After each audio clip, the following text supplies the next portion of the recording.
No vídeo de hoje eu vou fazer uma breve revisão sobre os 10 princípios de economia e assim eu concluo. Eu já gravei mais de um vídeo sobre esses princípios de economia, os 10, né, de acordo com o Mankiw, porque eu acho importante mesmo e para que eu possa absorver melhor também. Então o livro que eu estou utilizando é este aqui, esta playlist de economia básica.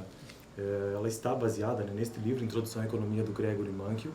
Estamos no capítulo 1, também já comecei o capítulo 2, mas eu resolvi retornar ao capítulo 1. Então, nesse vídeo, nós vamos apenas verificar a conclusão e também algumas palavras-chave, ou conceitos-chave, né, e um resumo sobre todo esse capítulo 1 que se chama Os 10 Princípios de Economia. Então, vamos lá.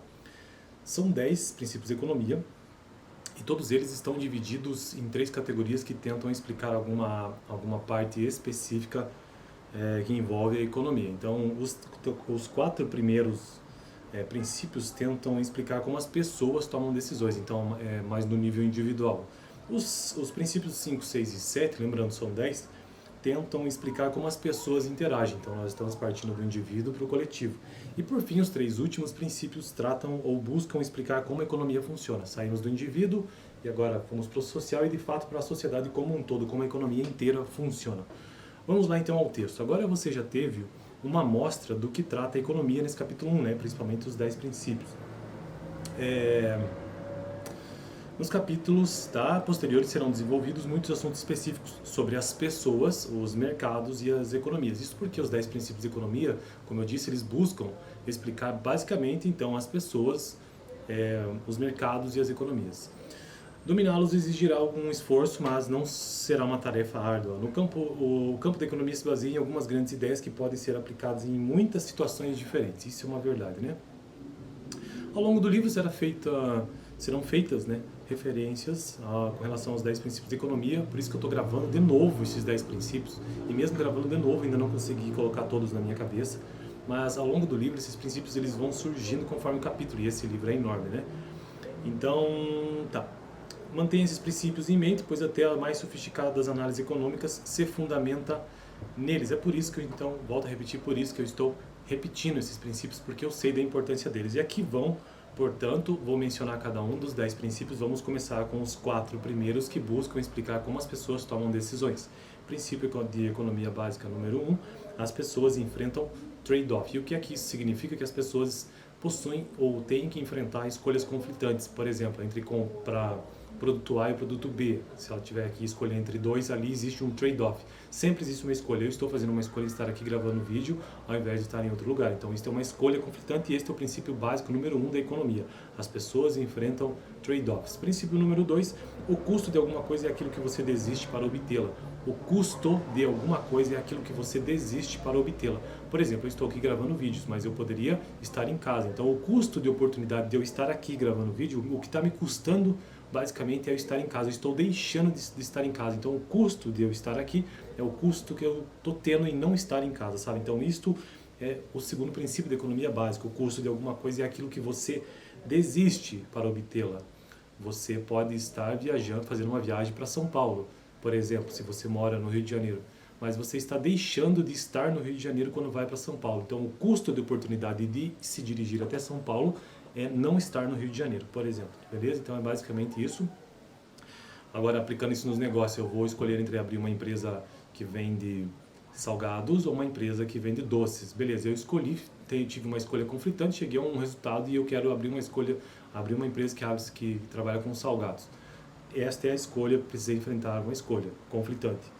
Tá, qual que é o custo de oportunidade de eu abrir uma empresa que trabalha com salgados? O custo de oportunidades é a empresa de doce, porque agora estou trabalhando com salgados e abrir mão de trabalhar com doces e com todo aquele lucro. Então, isso é o custo de oportunidade. Princípio número 3, as pessoas racionais pensam na margem.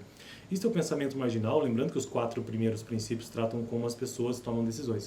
O pensamento marginal, para entender isso de modo bem rápido assim, imagine que você está num restaurante, uma churrascaria. Quando você chega nela, você está comendo muita comida, né, no começo.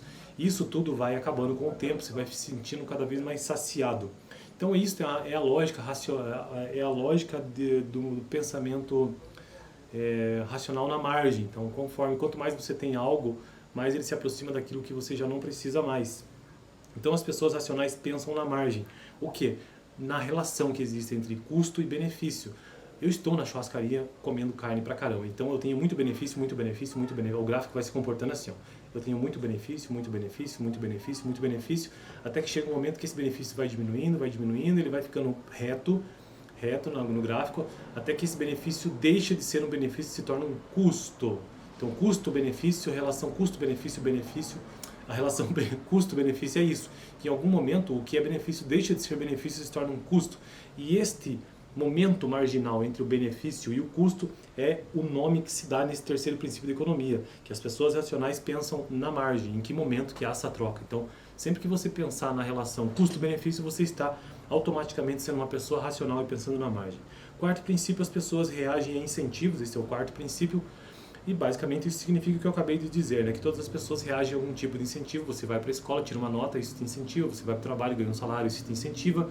Você compra um produto porque ele te traz algum tipo de benefício, algum incentivo, beleza? Então o quarto princípio básico de economia é isso. Então vamos repetir até aqui os 4 primeiros princípios de economia básicos, elementares, que está em toda a economia, que são aqueles princípios que buscam entender como as pessoas tomam decisões. Primeiro, as pessoas têm escolhas conflitantes. Segundo, existe o custo de oportunidade.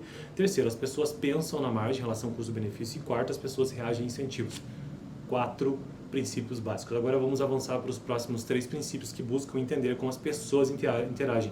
Estou saindo do indivíduo e partindo para o grupo agora. Então vamos lá, o comércio pode ser bom para todos. Esse é um princípio básico também da economia, que o comércio pode ser bom para todos. Por que ele coloca esse princípio? Porque existe a diferença entre economia de mercado e economia planificada. Economia de mercado, onde os agentes econômicos estão interagindo, sejam as famílias, as pessoas e as empresas, o governo, seja o que for.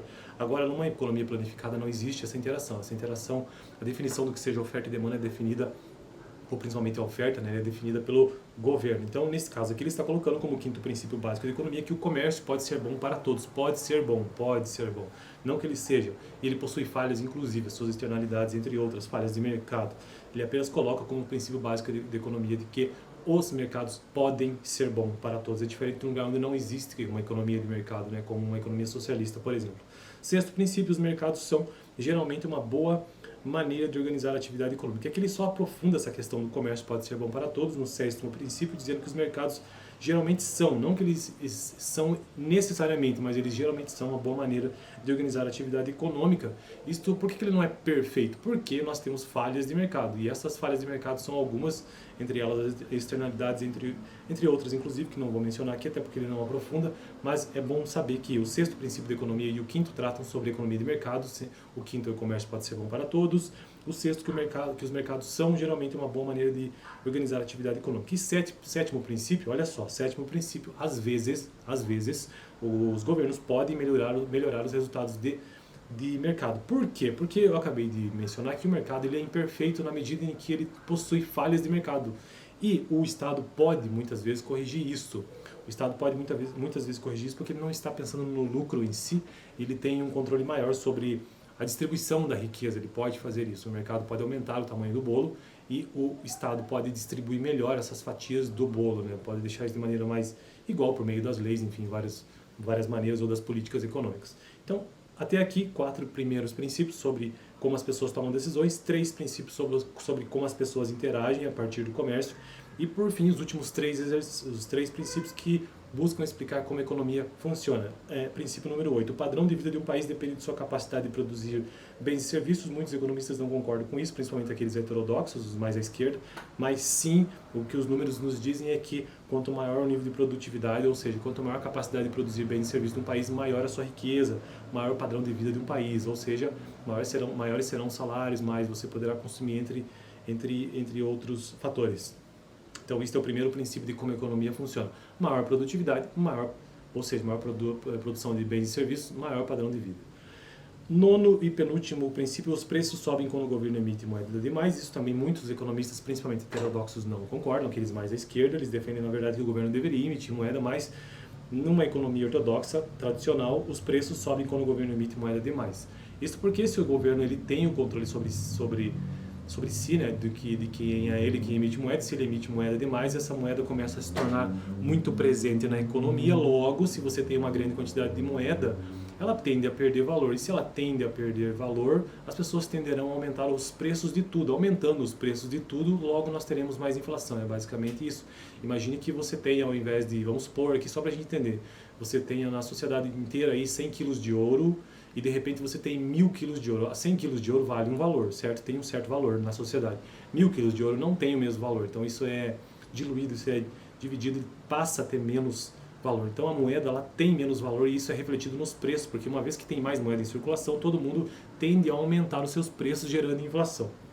Então os preços sobem quando o governo emite moeda demais, justamente por aumentar essa quantidade de moeda circulante. Beleza? Então esse é o nono princípio que muitos economistas não concordam, mas a grande maioria ortodoxos concordam.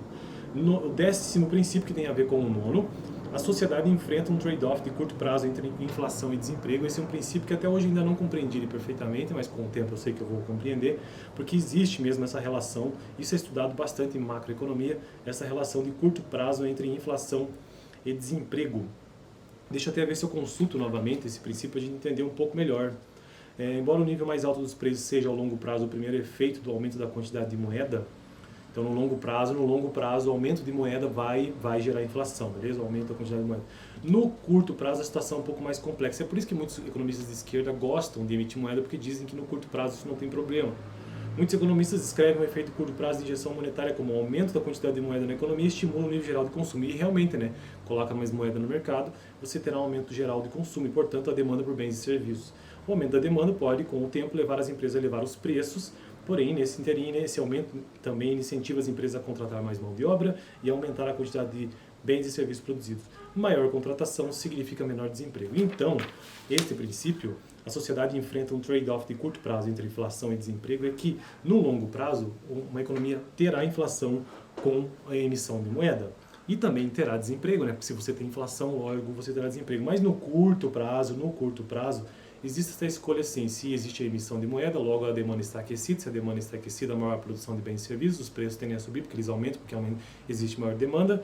Mas, por outro lado, se existe maior demanda, também existe maior número de contratação de pessoas para trabalhar, um aumento de mão de obra, portanto o desemprego cai. Então tem essa relação curto prazo e longo prazo no quesito como a economia funciona, né, no quesito emissão de moeda.